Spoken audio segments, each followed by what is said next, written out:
Hello, parents and guardians. This is Aaron Barlin, your children's English teacher. I hope that you and your families have been staying well during these tumultuous times. Given that today is our first day back from spring break, I'd like to give you an update on what is going on in English. At least, one update for one of your children's classes. So, we're going to go over two things: our transition to Pass No Pass. This is affecting not just our class, but the district at large, and an overview of the action project, essentially what exactly is going to be occupying our time for the rest of the year. So let's get into it.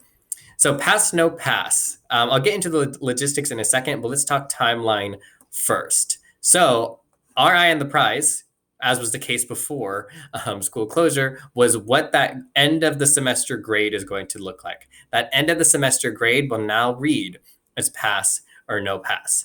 The third quarter marking period, third quarter grade, that is just a progress report. It only concerns teachers and educators at Piedmont. It is not viewable by colleges. So our eye is on the prize: pass, no pass at the end of the semester.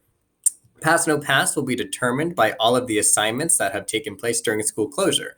So this is March 16th till the last day of school. So we're paying attention to this latter half of the semester to determine whether or not your child will earn a pass or no pass on a class-by-class basis. So here is the language, the MOU language, the Memorandum of Understanding language agreed upon by the district and the teachers union. So a pass constitutes a minimum of 70% of assignments completed.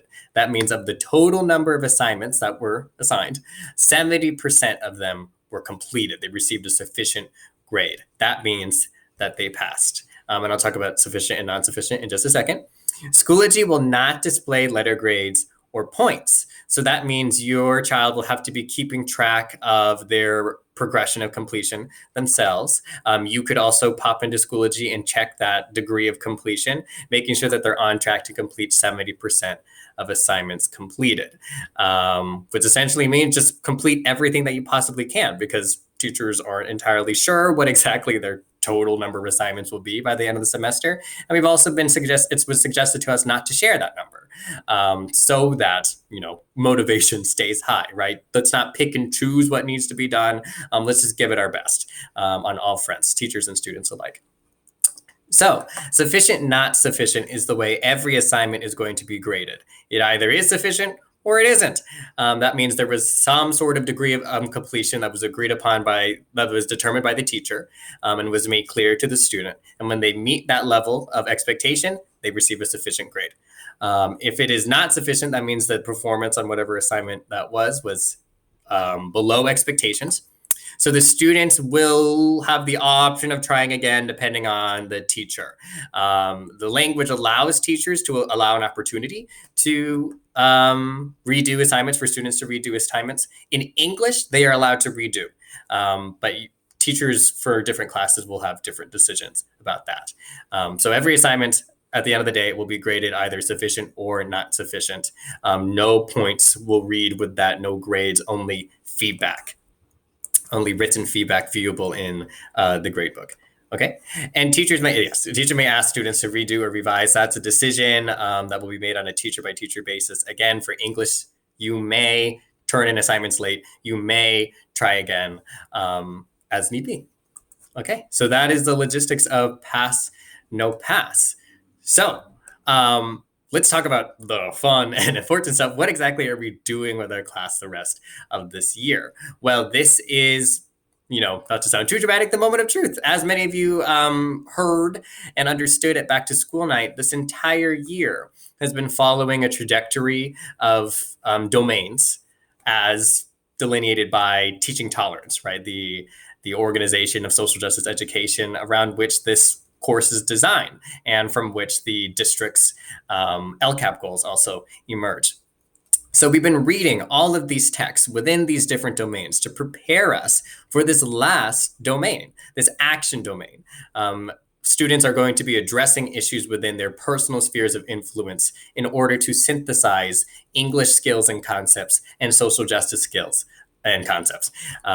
This is the moment of truth for that very reason, because it is essentially the final assignment. There is going to be no final exam or test for the semester. This is just the final project that will be synthesizing not necessarily the content of each of these texts, but the skills and concepts that emerge from these texts, and the social justice skills and concepts that were paired with those texts. We've been building up to this moment. So what exactly does action look like as far as our class is concerned? We are calling that the action project. These are the phases that our project is going through. We thankfully set up the action project before school was closed. So we got necessary groundwork out of the way before we started entering these more nitty-gritty phases of the project. These phases will take up the rest of the school year. So essentially, students have identified issues, societal issues, communal issues, school-based issues, what have them, and determined what exactly is the action they want to address those issues. We phrase that issues and goals. If you are interested in what your child is doing for this action project, there's a link in the description with a Google Doc that has the Google Doc that students signed up for, that they use to sign up for issues and goals. So there's language in there describing what their issues and goals are. If you're curious and you wanted to see what exactly your child is going to be focusing on for the remainder of English. So I'll be walking through your children through each of these phases of the action project. The only real change that happened to the action project fundamentally was the removal of execution, of course, because we are in shelter in place.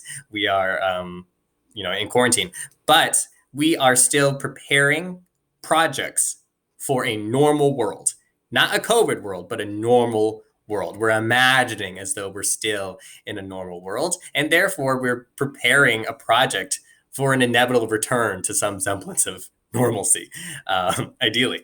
So the reason why they're doing that is so that their action projects are long-term, meaningful, and authentic. Your kids could very well use these action projects to perform some sort of future community service next year in college, because we're preparing for a normal world and not a COVID world. If they were preparing their action projects for a COVID world, well, then when COVID ends, their action projects, that relevance will suffer.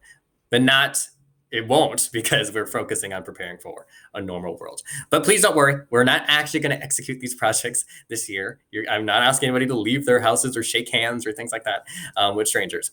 Execution is not happening. There will be some sort of reflection involved with execution, something hypothetical, but nothing actual, at least this year. Okay, so those are the phases. This is a big undertaking, but we're going to take it day by day. Don't worry. There are many different structures in place, many deadlines in place, viewable in docs, viewable in Schoology, to take your kids step by step. I know that it sounds really big, and because it is, right? It's a group action project. And that's why we're giving it our undivided focus for the rest of this year in our class, so that kids can do it right, do it well, and not be stressed by it. Essentially, every day is going to be organized by a folder, and every day we'll just have some small task, some very small task to inch them along closer and closer and closer till, well, the final day of this course. Yes. So I wouldn't be worried. I'm not worried about them. We've essentially been in this action project already for the past 4 weeks. And I have no concerns yet. Things are going very smoothly, right? So if you're wondering what exactly is my kid doing in English, it's something related to this action project, day by day, step by step, with group members or by themselves if they chose to be solo. Alrighty, so if you would like to communicate with me, students are communicating me with 15-minute required meetings. This is, as I said, this is a big undertaking, the action project. I want to pop into each group and provide counsel as need be. So they are meeting with me 15 minutes. Those are required meetings. Therefore, for the next couple weeks, the typical period by period voluntary office hours structure that I've been using is postponed. Instead, I'm having these required meetings where I will see your child for at least 15 minutes. So they're talking to me there. And we're also using a mobile texting app called Remind. It's cool because nobody knows what anybody's phone numbers are, but we receive notifications on our phones. So that's how I've been setting out reminders. And it's nice for me personally because I have Remind to hold all of my student communications and then email to hold the rest of the world. So it's nice to have that bit of division. And because it's on a separate communication platform, I could get back to your students faster than if they were emailing me and getting lost in my inbox. Parents and guardians, you can, of course, email me at abarlin@piedmont.k12.ca.us. I am responding to parent emails. There's always prioritized above other communications because I want to make sure any of your questions and concerns about your child are addressed as soon as possible. And feel free to schedule virtual meetings with me too. I have a Google Meet link that I use and share with anybody who wants to meet with me. If you'd like to meet with me in person, if you think that's easier than sending me an email, feel free. Just hit me up, contact me to schedule a time. And that's all. If you have any questions, comments, or concerns, I look forward to receiving them either virtually, face-to-face, or over email. But until then, as per usual, I am wishing the best for you and your family. And I look forward to collaborating with your student, with your child for the rest of this year. Okay, bye-bye.